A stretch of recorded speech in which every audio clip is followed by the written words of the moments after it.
যে ওই প্রথমে সুভাষ দেশাইয়ের যে 5 জাজেস বেঞ্চে এটা ক্লিয়ার করে দিয়েছে, সেটাকে আবার রিপিট করেছে যে সুভাষ দেশাইয়ের কেসে 5 জাজেস বেঞ্চে সেখানে পরিষ্কার বলেছিল যে লেজিসলেটিভ পার্টির ইচ্ছেটা বড় ইচ্ছে নয়, পলিটিক্যাল পার্টির ইচ্ছেটাই বড় ইচ্ছে। পলিটিক্যাল পার্টি যা বলবো, লেজিসলেটিভ পার্টির লিডারের কাজটা হচ্ছে পলিটিক্যাল পার্টির যে ডিসিশনটা আছে সেটাকে ইমপ্লিমেন্ট করার, নিজস্ব কোনো ডিসিশন নেই। কারণ এই লেজিসলেশনরা জিতে আসে পার্টির নাম করে। পার্টির যে কতগুলো এজেন্ডা থাকে, পার্টি যেগুলো বলে ম্যানিফেস্টোতে, পার্টির লিডার তার ভিত্তিতে জিতে আসে, নিজস্ব কোনো জেতার ব্যাপার নেই। এই আইনটা তো রয়েছে, এই আইনটা আমি আর্গুমেন্ট অলরেডি করেছি তো হাইকোর্টের ডিভিশন বেঞ্চে।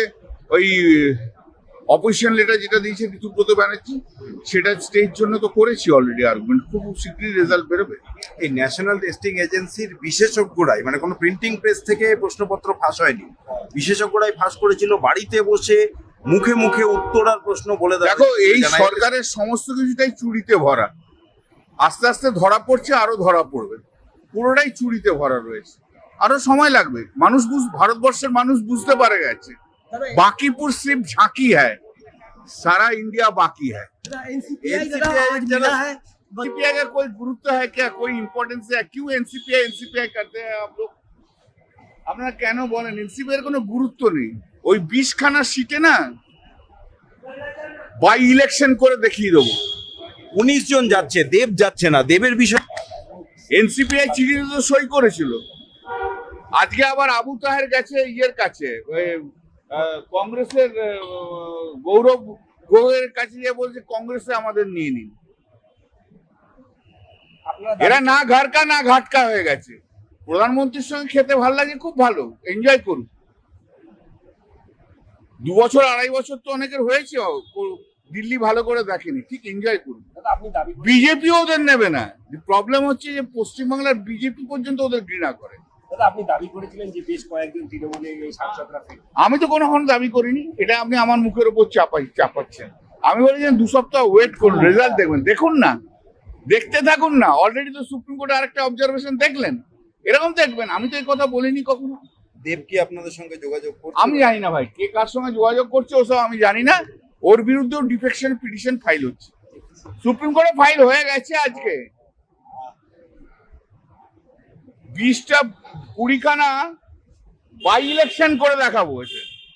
বাংলার মানুষ এদের ঘৃণা করে। আমার বিজেপি কোনো দোষ দিচ্ছি না আমি, কিন্তু এরা এই সমস্ত গ্রিডি লোকেরা, এই 20টা যাদের 20টা লোক নেই পাড়াতে, এই 20টা লোকের বাই ইলেকশন করে দেখিয়ে দেবো।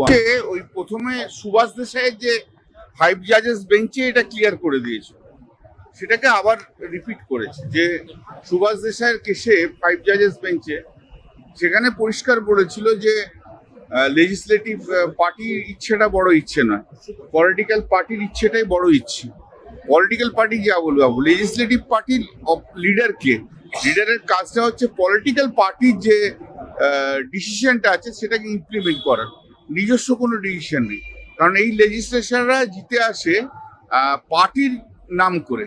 পার্টির যে কতগুলো এজেন্ডা থাকে, পার্টি যেগুলো বলে ম্যানিফেস্টোতে, পার্টির লিডার তার ভিত্তিতে জিতে আসে, নিজস্ব কোনো জেতার ব্যাপার নেই।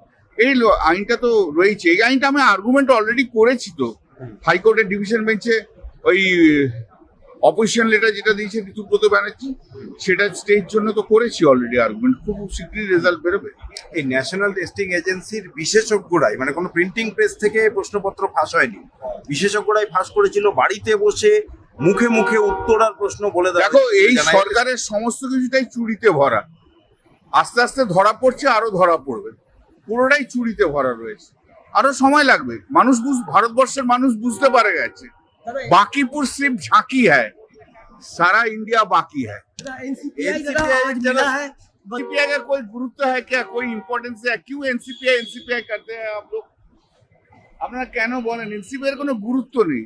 ওই 20খানা সিটে না বাই ইলেকশন করে দেখিয়ে দেবো।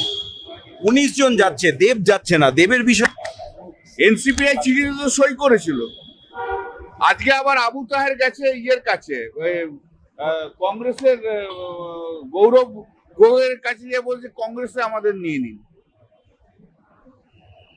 এরা না ঘাড়কা না ঘাটকা হয়ে গেছে। প্রধানমন্ত্রীর সঙ্গে খেতে ভালো লাগে, খুব ভালো, এনজয় করুন।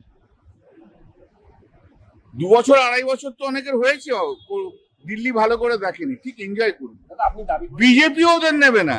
প্রবলেম হচ্ছে যে পশ্চিমবাংলার বিজেপি পর্যন্ত ওদের ঘৃণা করে। দাদা আপনি দাবি করেছিলেন যে বেশ কয়েকজন তৃণমূলের এই সাংসদরা ফেল। আমি তো কখনো দাবি করিনি, এটা আপনি আমার মুখের উপর চাপাচ্ছেন। আমি বলেছিলাম 2 সপ্তাহ ওয়েট করুন, রেজাল্ট দেখবেন, দেখুন না, দেখতে থাকুন না। অলরেডি তো সুপ্রিম কোর্টে আরেকটা অবজারভেশন দেখলেন, এরকম দেখবেন। আমি তো এই কথা বলিনি কখনো। দেব কি আপনাদের সঙ্গে যোগাযোগ করছে? আমি জানি না ভাই, কে কার সঙ্গে যোগাযোগ করছে ওসব আমি জানি না।